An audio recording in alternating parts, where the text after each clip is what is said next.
Welcome back, everyone. As we celebrate America's 250th birthday this week, we are shining a spotlight on all things red, white, and you. Right now at the East Tennessee History Museum, admission is free and it will be until Valentine's Day. It's so everyone has a chance to see their new exhibits. And our live anchor, Katie Inman, is there at the museum to dive into the importance of the history within those walls. Hey, Katie. Hey Shay, I'm inside the newest exhibit here at the East Tennessee History Museum. It's called Lines Were Drawn, but this is not an art exhibit. I am here with Dr. Warren Doctor. He's the CEO and president of the East Tennessee Historical Society. And tell us a little bit about what this exhibit is meant to represent or the lessons it's meant to teach. So it's a really interesting exhibit because it explores how East Tennessee is a part of the founding of the country and how it went from being a frontier space to a space where people were moving into. And in doing that, they had to use maps that were made. So we do a lot about telling the history of maps and map making and how that changed. But then also the story of the different treaties that were used, particularly treaties with local native populations like the Cherokee.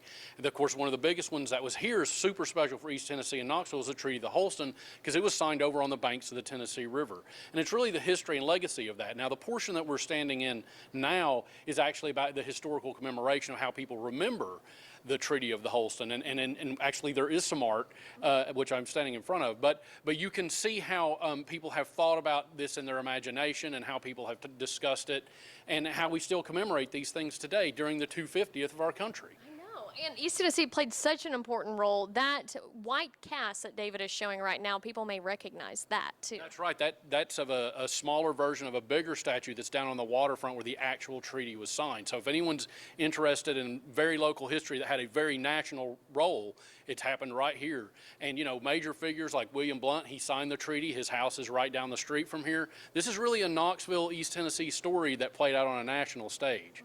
And what better place to be as we go into the week of celebrating America's 250. But people may not realize how important East Tennessee was in the formation of a lot of the things that we see today. That's right. One of the things that we touch on just a little bit in this is that East Tennesseans were the Overmountain men that went and fought at the Battle of Kings Mountain in South Carolina. And that was really a turning point for the whole war in the Southern Theater. So, I mean, East Tennessee directly contributed to the American Revolution in a very serious way. And then after the fact is they were setting up and establishing East Tennessee. Wow. And the next half hour, we're going to talk about another traveling exhibit that's going to be opening up here at the museum starting tomorrow.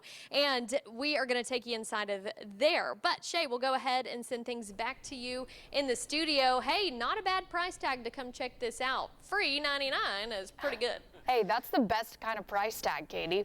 All right, thank you.